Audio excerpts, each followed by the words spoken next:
Ben Carson. What do you think of Ben Carson? You know, I met him personally when he came to Colorado Very nice Springs man. with his wife, who's Yeah. impressive in herself. She's really the anti-Michelle Obama. I love her to death. The kind of common sense and the steely faith that the two of them have, and his character is being tested to the max here, and I think he's handled it very well, and he had a nice moment in the debate as well, and he was asked by Neil Cavuto about the double standards. But the problem with brand candidates who run on their biography, certainly we saw this with the fabulous, the tall tale teller-in-chief, who's currently in the White House. If that's all you have, it really leaves people hungering, especially in the movement conservative right, for some sense that there's more than just an inch deep of understanding of principles. Now, he just came out with a book called A More Perfect Union, and it's clear that he is a constitutional conservative.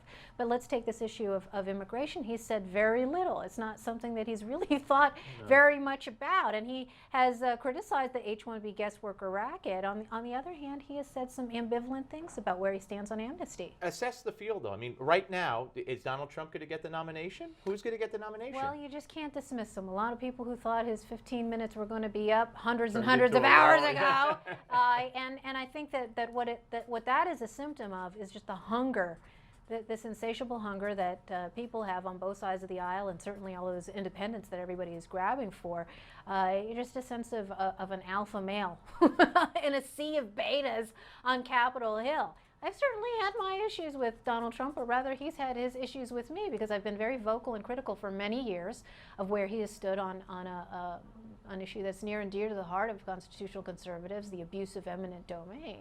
On the other hand, I give him credit, and we give him credit in our book, on the fact that he has an immigration reform proposal that is rock solid, that it is aimed at protecting American citizens and American jobs first, as every entrance and visa program into this country should be. Yeah, and Cruz turned it into an economic issue as well in that little clip we heard. Yes, he did. Now, all we need for him to do is renounce his silly proposal to quintuple the number of H-1B visas in this country. Yeah. He's this close.